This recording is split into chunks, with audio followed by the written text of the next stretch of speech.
예, 방금 소개받은 김재섭입니다. 오늘 박 교수님께서 제 소개도 제가 하고 싶은 대로 다 해주시고 오늘 강의의 내용도 이미 다 말씀해 주셔가지고 좀 앞으로 강의를 좀 대충 해도 되겠다는 생각이 듭니다. 이미 그 양극화 말씀을 교수님께서 해주셔가지고 사실 저의 문제의식도 좀 비슷하거든요. 보수의 미래라고 하는 거를 많이 물어보시지만 사실 뾰족한 답은 없습니다. 다만 제가 알고 있는 사례가 있는 것이고 그리고 제가 뭐 주워들은 것, 거기서 본 것들 이런 걸 바탕으로 그냥 저의 짧은 생각들을 말씀드리려고 오늘 왔는데, 사실 제가 이 PPT 자료를 준비할 때에는 우리 이제 수업을 들으시는 분들, 오늘 저의 이야기를 들으실 분들이 어떤 분들인지 구체적으로 잘은 몰랐었습니다. 근데 오늘 몇 면을 제가 뵈니 사실 제가 뭐 드릴 말씀이 없는 분들이 대부분이, 우리 저랑 뭐 같은 당에서 저랑 열심히 일을 하고 이제 최동희 위원장님 뭐 예전부터 뭐 제가 너무 좋아하는 위원장님이시고 이미 뭐 저보다도 더 많이 알고 있는 분이시기 때문에 감히 제가 어떤 이야기를 해야 될지, 그리고 또 선거 캠페인을 하시는 우리 김 대표님이라고 해야 될까요? 뭐 대표님도 계시고 해서 뭐 선거 이야기를 하든 정치 이야기를 하든 제가 그나마의 우위가 있는 모든 내용들은 여기 계신 분들이 더 다 잘 알고 계셔서 조금 민망하지만 그래도 제가 아는 내용을 좀 이야기를 하도록 하겠습니다. 그리고 미처 몰랐던 것이 이 카메라 영상이 녹화가 된다는 사실을 몰랐는데 녹화가 안 되면 훨씬 적나라하게 제가 이 이야기를 드릴 수 있을 것 같은데, 다행히 Q&A는 녹화가 안 된다고 해서 본편은 제가 Q&A에서 하도록 하고 일단 강의는 하나만 한 말로 이제 끝내는 걸로 하도록 하겠습니다.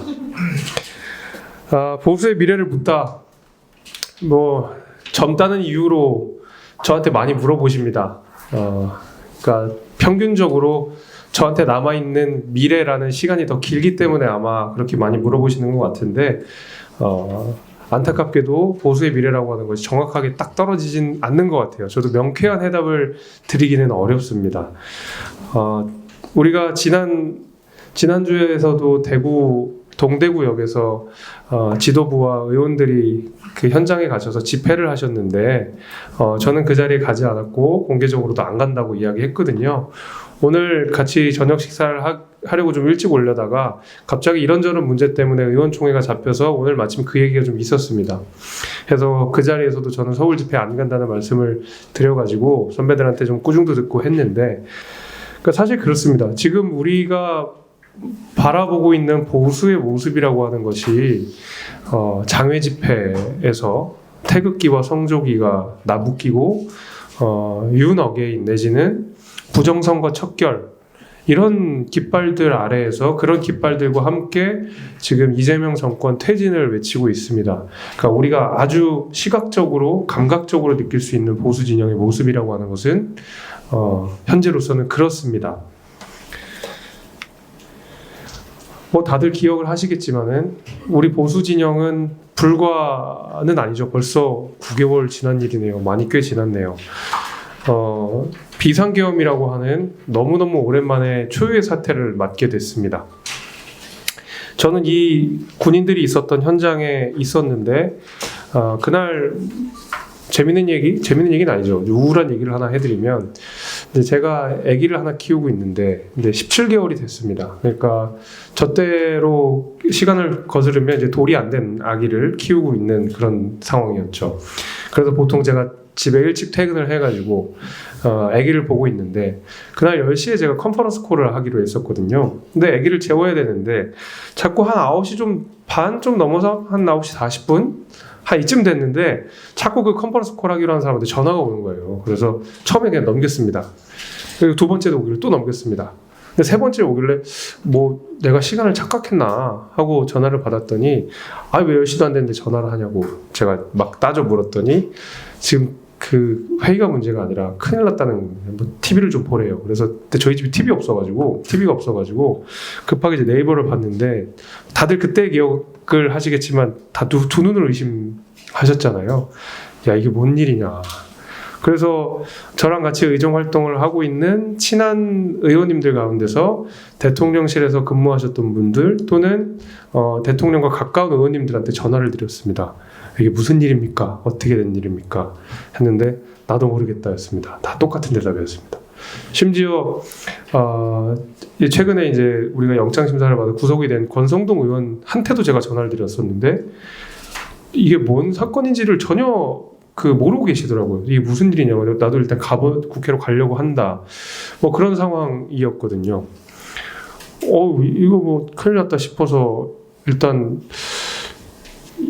포고령도 이게 나오지 않습니까? 뭐 일체 정치, 그다음에 집회 내지는 언론의 자유를 전부 이제 박탈하는 내용의 사실 대단히 위헌적인 포고령이 나왔었고, 그러면은 제가 국회에 들어가서 계엄 해제 표결을 하게 되는 경우는 현장범이죠. 그러니까 계엄법을 위반한 현장범으로 당연히 체포가 될 거라고 생각을 했기 때문에, 근데 이 핏덩어리 같은 애기를 냅두고 일단 국회에 가는 마음이 무겁더라고요. 그래서 부모님한테 이제 전화를 드려서, 저희 집은 부모님 일가 친척이 다 도봉구에 살아가지고, 그래서 일단 엄마 아버지한테 전화를 해서 집으로 빨리 오셔야 되겠다. 그래서 집으로 좀 오셨는데 뭔 일이냐 물어보시더라고요. 자다가 받으셔가지고, 아무튼 뭐 계엄이 났다고 하는데 일단 집으로 좀 오셔라. 그래서 오셔가지고 이제 애기랑 저희 집사람이랑 같이 저희 집에서 있고, 이제 국회 담을 어떻게 넘어서 본회의장으로 이제 들어가고 나서 한 30분 그리고 한 1시간 이후의 장면입니다. 그리고 나서 제가 핸드폰을 그때 당시에 바꾼 지가 얼마 안 됐는데 이걸 들고 들어가야 되는지 말아야 되는지 고민이 좀 되더라고요. 왜냐면 핸드폰을 들고 들어가면 저는 아까 말씀드린 대로 현장범이기 때문에 현장에서 체포가 될 거고, 군인들에 의해서. 그럼 보통 우리 최동희 의원님도 잘 아시면 별건 수사가 이제 들어가지 않겠습니까? 핸드폰을 뺏기면 이제 핸드폰에 있는 내용 가지고 별건 수사가 들어가니까, 아무리 아이폰이라 하더라도 계엄까지 나는 상황인데 뭐 아이폰 못 들으란 법이 있겠습니까? 그래서 근데 제가 마지막까지 저희 집사람이 너무 걱정을 해가지고 연락을 해야 돼서 일단 별건으로 빵에 가든 안 가든 일단 갖고 들어가야 되겠다 해서 핸드폰을 갖고 들어갔던 경험이 있습니다. 그래서 그때는 그런 어떤 충격적인 사건을 겪고 나서 그 이후에 이제 탄핵 국면에서 아시다시피 온갖 기사들이 쏟아지고, 저도 중간에서 엄청나게 공격당하고, 특히 이제 윤상현 의원 이런 분들은 제가 하지도 않는 말을 가지고 어디서 해가지고 또 괜히 제가 욕을 먹고 별의별 일들이 다 있었습니다. 아무튼 그때 제가 들었던 생각은 그리고 그 자리에 있었던 모든 의원들은 탄핵을 피할 수 없겠다였습니다. 다. 근데 그 자리에서 계엄 해제에 표결했던 의원들 가운데서는 우리가 2016년, 17년에 박근혜 대통령 탄핵을 겪었던 분들이 있기 때문에 이분들한테는 사실 초선인 저보다 훨씬 더 큰 트라우마로 다가왔고, 굉장한 공포감과 굉장한 우려를 같이 했었던 거죠. 이제는 보수가 진짜 망할 수도 있겠구나, 우리 당이 끝날 수도 있겠구나, 이런 생각을 굉장히 많이 하셨던 것 같습니다. 그리고 나서 몇 개월간의 정말 지리멸렬한 모습들이 있었습니다. 그 가운데서 우리가 소위 말하는 이 서부지법 난동 사태라고 하는, 그러니까 반탄 집회, 탄핵 반대 집회에 참여했던 몇 과격 인사들이 법원에 난동해서 파괴를 하는 그런 어떤 일들도 있었고, 그때 제가 이제 들었던 생각은 이거 좀 약간 좌절감 같은 게 좀 있었어요. 그 당시에 우리가 계엄을 한 이유가 뭐냐, 윤 대통령 도대체 계엄을 왜 하셨습니까? 그냥 이대로 잘 가서 하시면 임기 잘 마무리하시고 하시면 좋았을 텐데 왜 계엄을 하셨습니까? 이제 했을 때 가장 중요한 대답은 물론 민주당의 무리한 탄핵부터 시작해서 국정 마비 등등이 있었지만 그것에 넘어서는 또 부정선거라고 하는 걸 사실 우리가 지금 제도권 정치에서 다뤄지면 안 되는 내용들이 그 대통령의 입에서 나왔다라는 것은 저한테는 굉장히 충격이었거든요. 그러면서 했던 얘기가 기존의 레거시 미디어를 신뢰하지 못하겠다, 이런 말씀을 하셨거든요. 근데 보통 우리가 보수 정당이라고 하면 존중해야 되는 한 3가지가 있습니다. 하나는 법원을 존중해야 되고 사법부의 판단을 존중해야 되고요. 두 번째는 언론을 존중해야 됩니다. 이게 미국 헌법에서도 말하자면 언론 출판의 자유가 제1조로 들어갈 만큼 사실 자유민주주의 핵심은 결국 말하는 것에 그 자유, 그 다음에 발언의 자유, 그 다음에 언론의 자유여야 되거든요. 그리고 세 번째가 선거에 대한 신뢰. 그러니까 우리가 민주주의라고 하는 것은 결국 선거를 통해서 결과가 이제 나오게 되는 건데, 민주주의에 대한 인정은 당연히 선거에 대한 존중으로부터 시작되는 거거든요. 그러나 우리가 그러니까 계엄과 탄핵을 거치면서 윤석열 대통령과 보수 진영에서 나왔던 이야기는 선거를 못 믿겠다, 민주주의를 못 믿겠다는 얘기가 사실 같습니다. 선거 결과를 부정하는 거기 때문에 유튜브를 보셔야 된다. 기존 레거시 미디어는 이미 좌파에 장악됐다. 언론을 믿지 못하는 겁니다. 세 번째로는 우리가 이 법원을 공격합니다. 법치주의에 대한 심각한, 그리고 사법부에 대한 심각한 공격이라고 저는 생각합니다. 이 세 가지가 무너지고 있는 그 현장을 저는 그 가운데서 있었다고 생각하고, 저의 위기는 사실 굉장히 컸었습니다. 그런데 그렇기 때문에 훨씬 더 많은 그 국민들께서는 그럼 보수가 뭐냐라는 질문을 다시 한번 하시게 된 것 같아요. 다시 당신들은 뭐하는 정당들이냐, 그러면 보수는 뭐하는 사람들이냐라는 물음을 구체적이고 아주 정당하게 하시기 시작한 것 같습니다. 근데 제가 정치에 정말 깊이 관심을 가지고 정치에 이제 그러니까 뜻을 품는 시절이 박근혜 대통령의 탄핵이라고 하는 유권자로서 겪었던 굉장히 큰 충격적인 사건이었거든요. 저야 뭐 늘 한나라당, 새누리당을 찍었던 사람으로서 박근혜 대통령의 탄핵은 저한테도 굉장한 충격이었거든요. 그래서 그 당시에도 제가 기억으로는 당시에 이제 그러니까 바른정당과 그 당시에 새누리당은 자유한국당과 바른정당으로 쪼개지면서 양당 체제로 바뀌었는데, 그 당시에 바른정당의 주축이었던 유승민 의원, 그 다음에 김무성 의원은 공화주의라고 하는 것을 내세우기 시작해서 더 이상 보수주의라는 말을 우리가 못 쓰겠다. 박근혜 대통령 탄핵 이후에 보수라는 말을 쓰면 우린 더 이상 국민들한테 인정을 받을 수 없다라고 해서 공화주의라는 말을 꺼내는가 하면, 자유한국당에서 자유라는 말이 들어갔던 것처럼 아니다, 보수의 핵심은 자유다. 그렇기 때문에 우리는 자유주의에 대해서 조금 더 깊이 천착해야 한다 하면서 2008년에 한참 유행했던 신자유주의부터 뉴라이트까지 다시 꺼내서 복귀를 하는 기현상들이 일어났습니다. 근데 우리가 이 보수의 몰락이라고 하는 것이 2016년부터 꾸준하게 계속 서서히 침몰해 왔다는 것, 이제 이 단적인 예를 기사 헤드라인으로 제가 이렇게 쭉 정리를 해본 겁니다. 보면 2016년에 20대 총선에서 새누리당이 패했습니다. 당시 국민의당이라는 제3정당이 등장했음에도 불구하고 당시에 김무성 대표와 박근혜 대통령 간의 갈등으로 인해 소위 말하는 우리가 옥새 들고 나르샤라고 했던 그 장면들 기억하시겠지만, 그때의 선거에서 참패를 했고요. 2016년 말에 박근혜 대통령 탄핵당 이후에 2018년에 정말 괴멸적인 패배를 지방선거에서 당했고요. 2020년 문재인 정부 때에 조국 대표나 문재인 정권의 부동산 문제가 한참 뜨거웠음에도 불구하고 코로나라는 특수한 상황도 겹쳐가지고 미래통합당은 참패를 했습니다. 그래서 대통령 탄핵이 마무리됐다라는 제목까지 나왔고요. 이번에 제가 당선이 됐던 지난 4월 10일 2024년 총선에서도 마찬가지로 참패를 했습니다. 참패라는 말이 이제는 너무 디폴트가 돼버릴 정도로 참패 4번 다 참패라는 말이 들어갔지 않습니까? 이제 걱정이 되는 거죠. 그래서 제가 아까 말씀드린 내용 다시 돌아가면, 그래서 2017년 18년 무렵에 그래서 보수가 뭐냐 이런 물음들이 그때도 한참 있었습니다.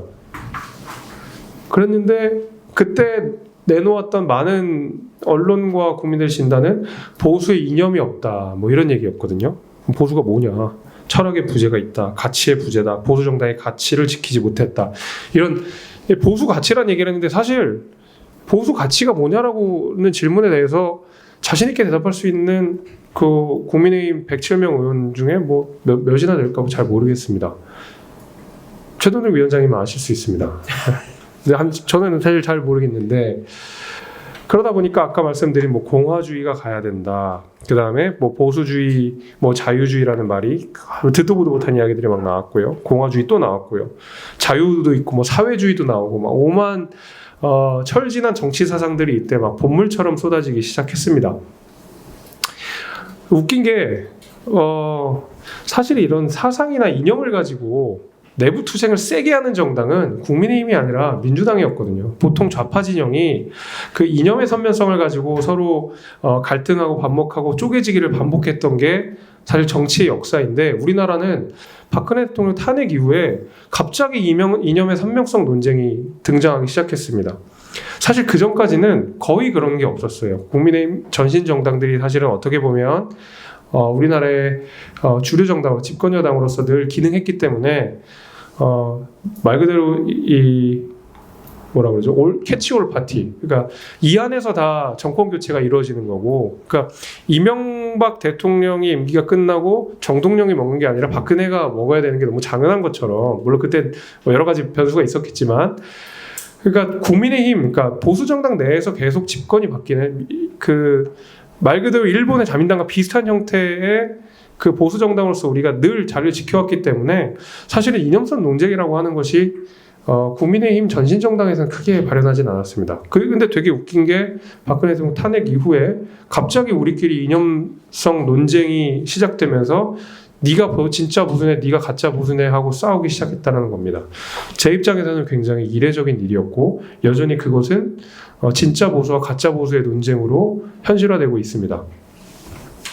근데 제가 요맘때쯤 한 2010 몇 년, 2017년도쯤 나왔던 칼럼을 어느 기사에 하나 그 내용이 되게 좀 인상 깊어서 가져왔는데, 지금도 똑같아가지고 중도 보수는 거의 내용이 그렇습니다. 중도 보수는 정통 보수를 동의하지 않고 정통 보수는 중도 보수의 마음을 동의하지 않는다. 이제 그게 이 당시 2017년 이때 나온 내용이거든요. 근데 지금도 똑같지 않습니까? 제가 앞서서 이 장외 집회에 반대 의견을 피력했던 것과 마찬가지로 중도 보수 성향을 가진 사람들이 극단적으로, 예를 들면 뭐 선명성 경쟁, 뭐 친미, 반중부터 시작해서 각종 그런 어떤 굉장히 아주 색깔이 뚜렷한 우파 사상을 주장하는 분들과 성향적으로 보수 내지는 정책적으로 보수인 사람들의 느낌이 너무 많이 달라졌다는 겁니다. 이질적이고 이제 그 배가 하나로 같이 갈 수 있을까라는 걱정도 많이 되긴 합니다. 그래서 저는 새로운 어떤 우리가 패러다임 안에서, 그리고 큰 우산 안에서 보수 진영이 다시 뭉쳐야 된다고 생각을 하는데, 사실 정통 보수라고 불리는 분들의 이 어떤 굉장히 상징적인 3명의 지도자를 뽑으라면 아마 이분들일 거라고 생각합니다.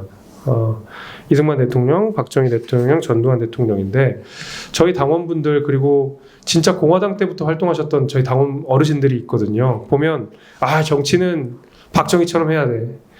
정치는 뭐 전두환이 때가 잘했어. 이제 이런 말씀들을 그때 하세요. 실제로 민정당 활동을 하셨던 분들이기도 하고요. 근데 그러다 보니까 지금도 그 당시의 향수를 가지고 그 당시에 통용되었던 그 당시의 정치에 대한 말하자면 복원을 시도하려는 움직임들이 굉장히 많습니다. 하지만 우리 사회가 너무 많이 발전했다는 거죠.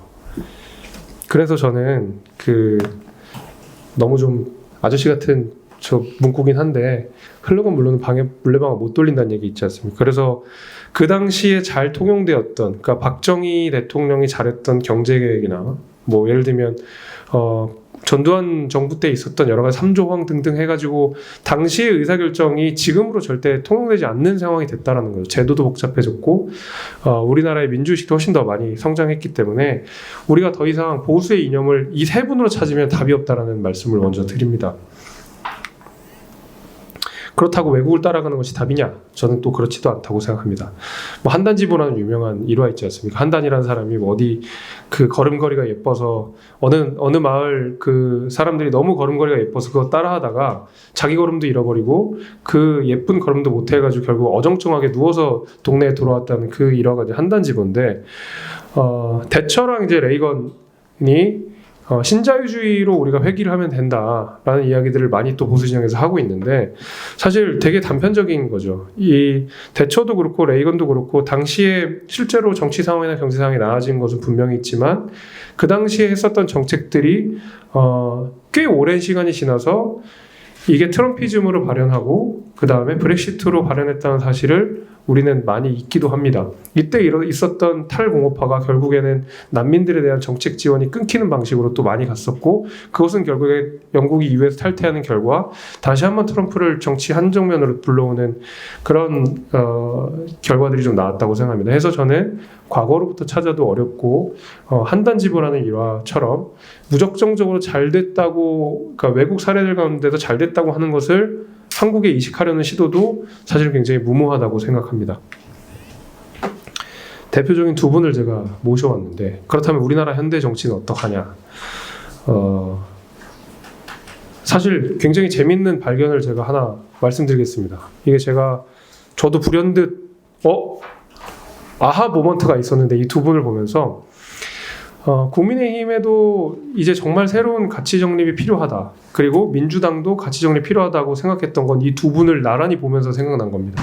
왜 그랬냐면, 앞서서 제가 이승만, 박정희, 전두환 대통령을 꺼내면서 보수 이념에 이분들을 우리가 이제 더 이상 보수의 주류로서 가져오면 이 당시 이념을 가져오면 안 된다는 말씀을 드렸는데, 제가 하나 질문 드려볼게요. 그 국민의힘, 그러니까 보수 정당은 우리나라 성장 과정에서 어떤 데에 가장 큰 기여를 한 정당이라고 생각하십니까? 너무 질문이 추상적인가요? 자, 그러면 이렇게 좀 더 쉬운 이지선다로 제가 해보겠습니다. 보통 우리나라는 이제 해방 이후에 산업화와 민주화를 겪고 지금에 이르렀다고 보통 평가를 합니다. 그러면 산업화와 민주화 가운데서 국민의힘은 어디에 유산이 있는 정당일까요? 산업화죠. 예. 그렇다면 민주당은 어디에 유산이 있는 정당일까요? 민주화입니다. 예, 그거는 우리가 부인하기 어려운 사실이고 각각이 자랑스러워하는 거기도 합니다. 근데 제가 국민의힘도 이제는 그거 끝? 시효 끝? 민주당도 시효 끝이라고 생각했던 게, 윤석열 대통령은 산업화와 요만큼이라도 관련이 있으신 분인가요? 없습니다. 이재명이라는 사람은 민주화 관련이 있으신 분인가요? 없습니다. 이거 되게 중요한 통찰이라고 저는 생각하는데, 보통 국민의힘의 지도자는 무조건 산업화와 직간접적인 영향이 있는 사람들이 늘 선출되어 왔습니다. 바로 전직 보수 대통령이면 박근혜 대통령이시잖아요. 산업화 그 상징인 박정희 대통령의 딸이라는 어마어마한 정치적 유산을 가지고 계신 분이고요. 이명박 대통령은 아시다시피 현대의 주역, 우리나라 산업화의 도로를 깐 장본인, 이런 사람이거든요. 민주당으로 돌아가 보겠습니다. 문재인 대통령, 노무현이라고 하는 민주화의 어떤 상징적인 인물의 가장 친한 친구였고요. 노무현 대통령 마찬가지입니다. 김대중 대통령 더더욱 말할 것도 없고요. 그러나 이재명 대통령으로 넘어오면서 이재명은 민주화와 아무런 상관이 없는 사람입니다. 본인 이제 변호사 하셨고 나중에 성남에서 시민 활동을 하시면서 정치에 입문하신 분이기 때문에, 제가 사실은 그 주류 세력들이 미는 사람들이 지도자가 되는데, 그러면 이제 국민의힘에서는 산업화를 유산으로 하는 세력들이 그 산업화의 상징이 있는 사람을, 그리고 그 유권자들이 지도자로 세우지 않는다는 이야기로 저는 받아들였습니다. 이재명 대통령 마찬가지죠. 이른바 86세대, 민주화 세대가 여전히 민주당에서도 쟁쟁하고 여기서도 여전히 패권 경쟁들이 일어나고 있는 상황인데, 이재명 대통령은 86이랑 아무런 상관없이 지도자가 됐습니다. 그러면 이제는 민주당 역시도 민주화라고 하는 본인들이 가진 정치적 유산이 더 이상 우리 사회에 충분히 발휘되지 않는 유산이 되었다. 저는 이렇게 이 두 명의 지도자를 통해서 단적으로 제가 느끼고 있습니다. 그렇기 때문에 보수 진영도 바뀌어야 되고 민주당도 바뀌어야 되고, 저는 이렇게 생각하는 거거든요. 그래서 앞서서 제가 세계적인 흐름, 그다음에 우리 보수 정당 출신의 대통령분들을 말씀드리면서 이재명, 윤석열에 이르러서 사실 이분들의 시효가 거의 다 끝났다는 소결론을 일단 먼저 말씀을 드리겠습니다. 요것도 또 재밌는 하나 현상이어서 이 표표를 보다 재밌어서 또 가져왔습니다. 어디서부터 볼까요? 박정희 대통령을 이제 넘어서 전두환 대통령부터 한번 보시죠. 전두환, 노태우 30년생이십니다. 그리고 이제 두 분은 같이 묶을 수 있겠죠. 우리가 보통 정치적으로. 김영삼, 김대중 같이 묶을 수 있죠. 20년대생입니다. 노무현, 이명박 경쟁자였죠. 그리고 경쟁자라, 그렇죠. 어떤 정권에 둘 다 40년생이십니다. 그 다음에 박근혜, 문재인 둘 다 50년생입니다. 윤석열, 이재명 둘 다 60년대생입니다. 그러니까 사실 노태우 전두환 대통령이 사실 그 당시에 특수성, 그러니까 군사정권이라는 특수성 때문에 조금 더 한 10년, 20년 일찍 출세를 하신 그렇게 됐는데, 이렇게 가다 보면 10년 단위로 정치 지도자들의 세대도 이제 흘러간다라는 얘기처럼 들립니다. 그러니까 요 통계로만 보면, 요 모양대로만 보면 다음 지도자는 무조건 70년대생으로 넘어갈 수밖에 없다는 저의 나름의 소개를 좀 해보면서, 그 앞서서 제가 이재명, 윤석열 대통령을 나란히 병치했던 것과 유사한 내용이기도 합니다. 결국 최소한 10년 정도의 정치적 패러다임은 이제는 넘어갈 것 같다라는 생각. 그리고 60년대생이 주류로 등장해서 60년대생의 지도자가 되는 거는 이미 이번 정부를 끝나고 넘어갈 가능성이 높다, 이런 생각이 저는 좀 들었습니다. 그 다음부터는 좀 간단하게 해볼 생각인데요. 왜냐하면 저도 잘 모르는 내용이기 때문에 그렇습니다. 우리가 탄핵 선고 이전에 굉장히 어수선할 때에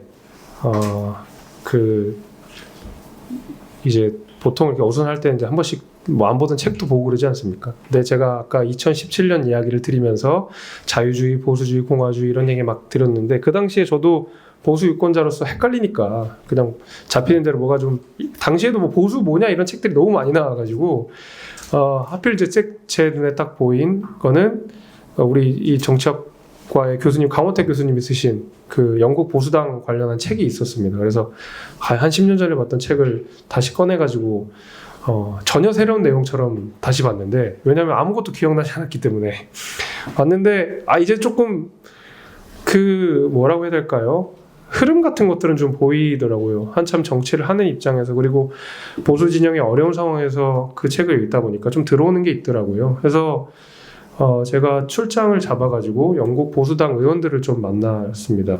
왜냐하면 영국 보수당이 지금 좀 지리멸렬 합니다만은 얼마 전까지 영국이라는 제국을 이끌었고 집권 여당으로서의 좀 못마땅하지만 유능한 과거의 한나라당 같은 위치를 거의 늘상 차지왔었기 때문에, 그럼 이 인간들의 저력은 도대체 뭐냐, 뭐 이런 생각들을 하고, 책으로만은 안 되겠다, 내가 영국 보수당 의원들을 한번 만나봐서 도대체 이 인간들이 어떤 생각을 가지고 정치하는지를 가봐야 되겠다 해서 2월 달에 갔다 왔습니다. 근데 뭐 이게 이제 산업혁명 시대, 그다음 뭐 런던 이 도시 빈민들 이제 사진인데, 이제 이 사진을 제가 보여드린 이유가 그거더라고요. 영국 보수당이 이제 런던에서, 그러니까 산업혁명이 막 일어나면서 런던의 도시 빈민들이 이제 막 등장하기 시작할 때 도시에서 말 그대로 표가 안 나오니까 이 사람들이 대대적인 변신을 합니다. 엄청나게 전향적인 정책들을 하게 되고 도시 노동자들 그리고 빈민들을 위한 복지 정책들을 대거 펼치기 시작합니다. 사실 그 전에 보수당이 그런 모습을 안 보여줬었는데 이 디렐리 수상이 사실 거기에 굉장히 혁혁한 공을 세웠던 분이기도 하고요. 그 전에도 한번 그런 적이 있었습니다. 보수당이 이제 곡물법 논쟁이 한번 있었는데, 곡물이라고 하긴 이제 거기는 콘이죠, 옥수수인데. 영국 보수당은 지주를 중심으로 하는 지주의 그 지지를 받는 정당이기 때문에 보호무역이 굉장히 중요했습니다. 이걸 싸게 팔면 안 되니까. 근데 곡물법을 폐지하는 일이 생기거든요. 그게 결국 소작농이나 빈민들을 대상으로 우리가 전향적으로 정책을 펼치지 않으면 안 된다, 이런 판단이 있었기 때문에 당시 보수당이 쪼개지는 상황을 감내하고라도 곡물법을 폐지합니다. 그리고 마찬가지로 런던의 도시 빈민들을 위한 적극적인 정책들을 당시에 이 보수당이 하게 되고, 대중 보수주의라고 하는 것을 천명하면서 보수의 저변을 엄청나게 넓혀놓습니다. 그 이후에 아시다시피 이제 제국을 이끌었던 정당으로서 영국 보수당은 기능을 했었고요. 뭐 독일 보수당 마찬가지입니다. 나치가 있었고, 이거는 이제 뭐 뉘른베르크 전당대회인데, 이때 저는 이제 김종인 위원장 아시잖아요. 김종인 위원장이 비대위원장 하실 때 제가 비대위원을 해가지고 당시 독일 얘기를 굉장히 많이 들었는데, 하나 이제 인상 깊게 들었던 내용은 그 김종인 위원장이 독일에서 유학을 하셔가지고 얘기를 했는데, 그 당시 독일 분위기가 나치랑 이제 독일이 패망하고 위해서 당시 독일 분위기도 절대로 이 보수 정당이 이제는 여기에서 자리 잡을 수 없다. 왜냐면은 아시다시피 독일 같은 경우에는 전범에 대한 처벌도 워낙 강하게 갔고 지금 역시도 네오나치들 관용 없이 처벌하지 않습니까? 해서 그 전쟁의 상흔이 워낙 강했던 국가이기 때문에 보수 정당에 설 자리가 없을 것 같다라고 이야기했는데 한 10년 정도 지나서 콘라드 아이덴하워는 CDU와 CSU를 이제 말하자면 기사 기민 연합이라고 하죠.